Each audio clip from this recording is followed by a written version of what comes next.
to Human Dreaming, the podcast for curious dreamers. Francis Berry, welcome to Human Dreaming. Hello. So great to have you today. So we're going to go a little bit of a different direction today and be talking about aspirational dreams, which are the kind of dreams that we make up in our minds when we're awake, things that we want to see happen, and how the steps that you take to get there to make that happen in your life. So I really appreciate you being here and sharing all about your aspirational dreams. Of course, absolutely. Thanks for having me. Yeah. And just so our listeners know, Francis and I knew each other when we both lived in LA, and we had a whole circle of mutual friends. And then we ended up going to the same hypnotherapy college together. So we have a similar background in the subconscious mind.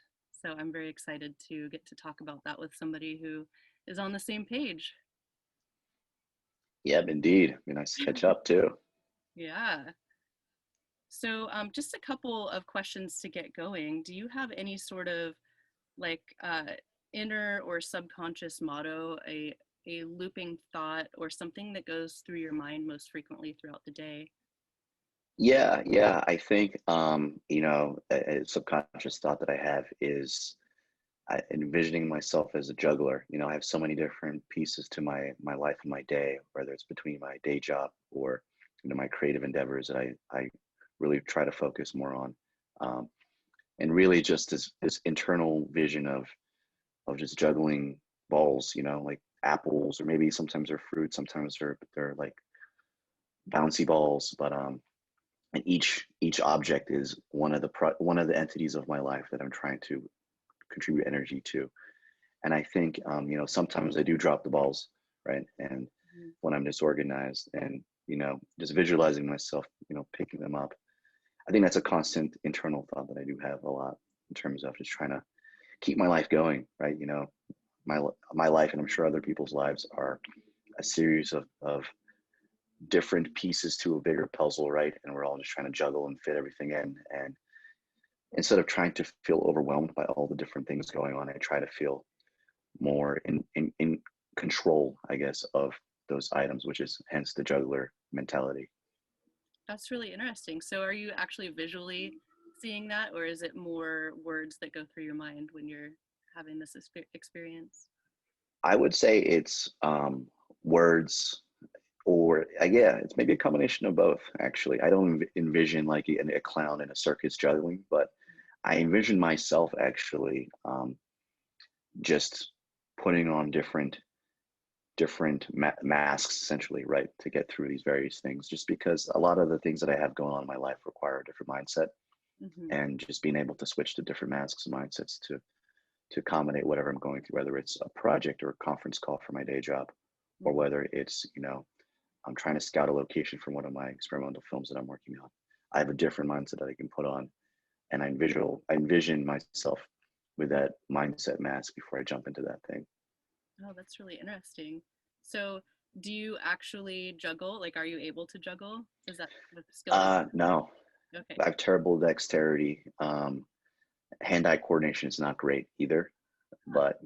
But I'd rather be a mental juggler than a physical juggler, just because I think being able to juggle five different tasks in your head might be a little bit more valuable than juggling five apples in your hands.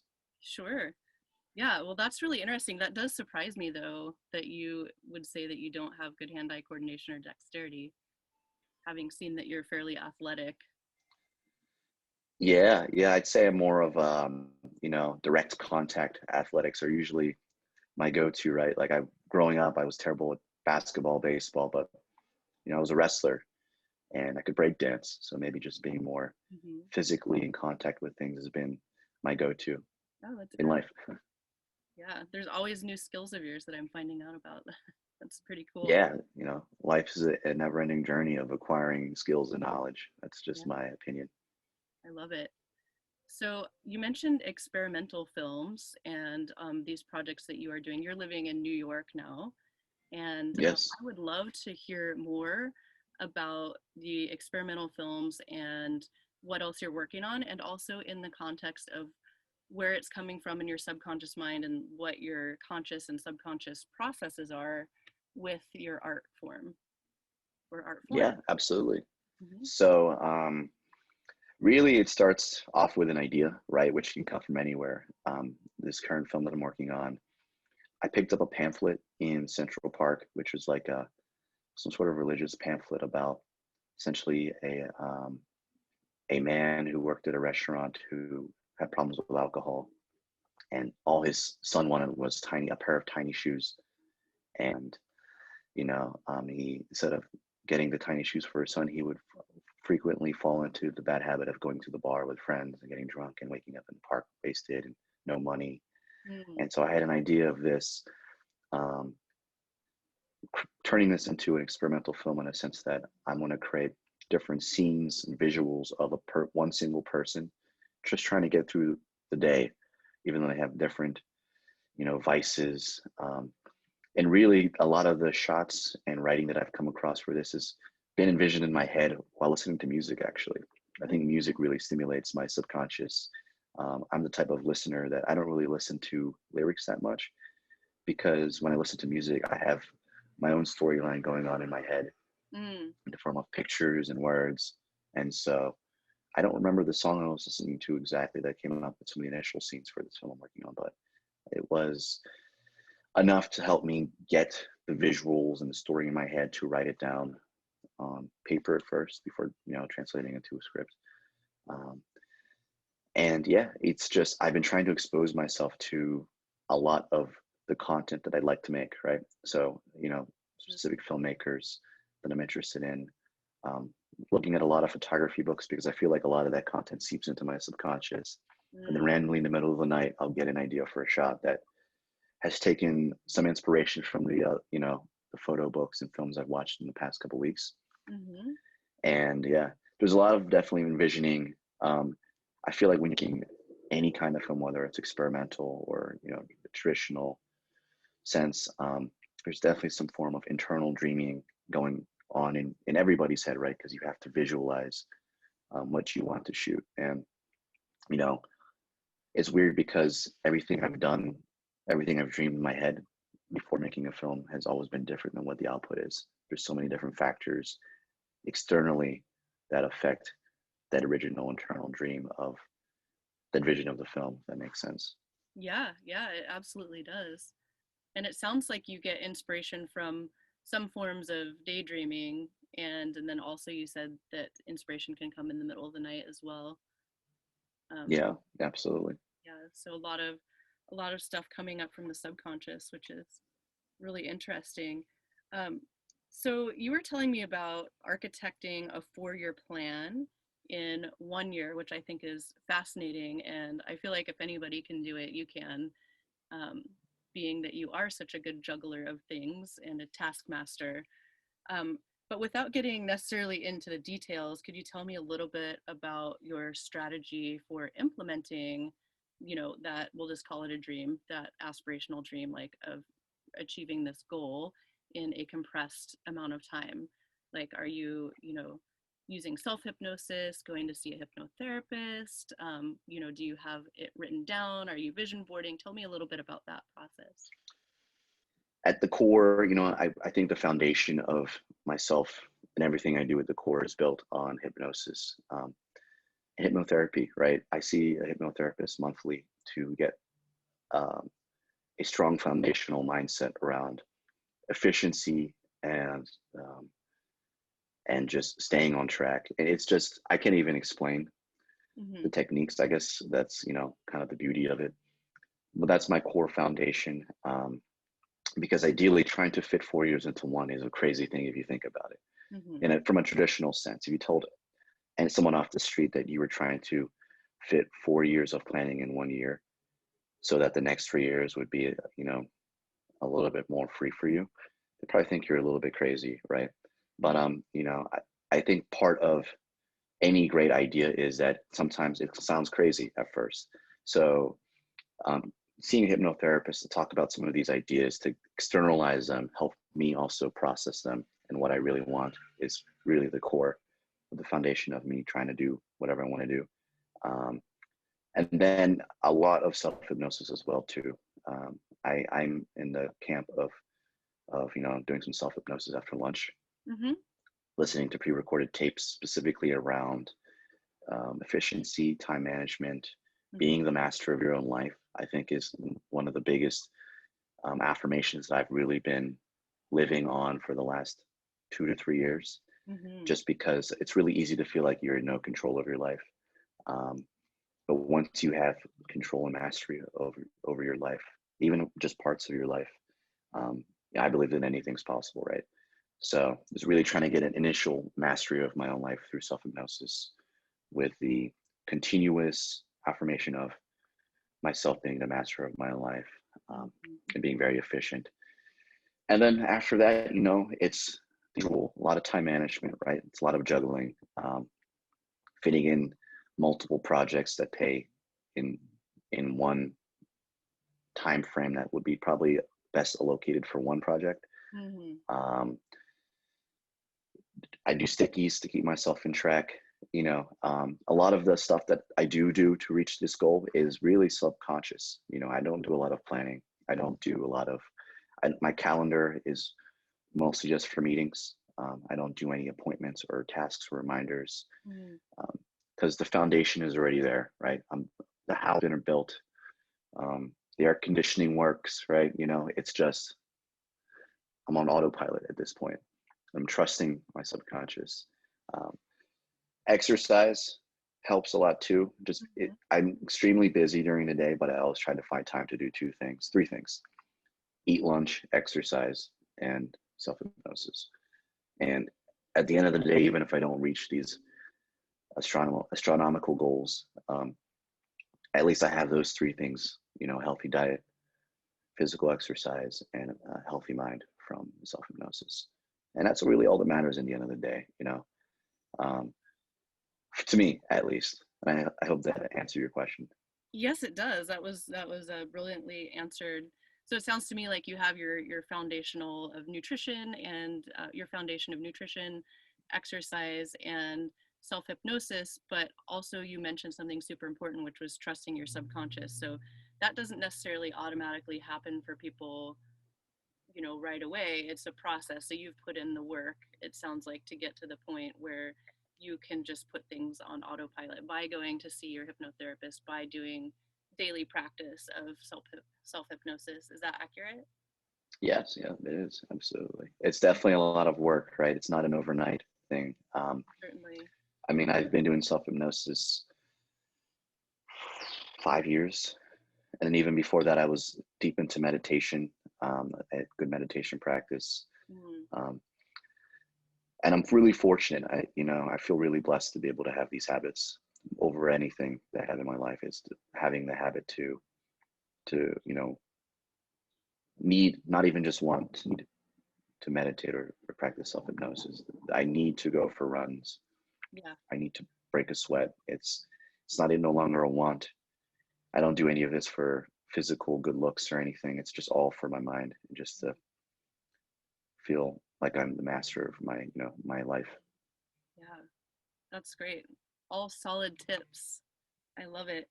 Um, how long do you do your self hypnosis for after lunch? Is it like a 3 to 5 minute, or what's your time frame on that? It's about 20 minutes Oh, to okay. meditate. Yeah. Yeah, It's a good solid practice. And then do you have like a yeah. specific technique that you're using each time? Like what really works for you? I lay down in bed Hmm. and close the blinds and just put the AirPods in and just play it. Okay. Um, Pre-recorded. it is pre-recorded, yep, and it cycles through affirmations twice. So Mhm. first time around I hear them, and then the second time. Yeah. Um, it's about a 5 minute um, induction, I'd say, Hmm. and until it gets into the suggestions, and then it cycles the suggestions again. So I think the repetition of hearing the suggestions really helps for me too. Um, and I'll listen to the same thing for, a month till it Yeah. really seeps in. Sometimes I fall asleep, so I'll call it a power nap, but I'm still listening Yeah. while I'm sleeping. And it's interesting because even when I do doze off a bit, I always wake up when the pre-recorded tape tells me to wake up, which Hmm. is phenomenal. That means I'm always listening, even when I'm sleeping. Yeah. You're in a deep, deep trance. Yes. I think that's a really important point for the listeners to bring up, which is that one of the principles of hypnosis is that repetition is key. So a lot of times people might go to hypnotherapists and expect to be like magically transformed after one session, which can occasionally happen for some Can people. happen. Yep. That's Absolutely. not the norm. The norm is that, practice makes perfect, for lack of a better lack of a better phrase. But yeah, repetition is key. So, well, thank you for sharing your practice. I do know that you are very busy today and that you are on your computer a lot for work. So I so appreciate you taking the time out today. But I would like to ask you one more question, well, two, if you have the time. Yeah, of course. So do you have any favorite resources such as books, films, television, or any other art form that really speaks to you that you think it would be beneficial to share with other people? Um, that's a good question. I mean, I think walking or running.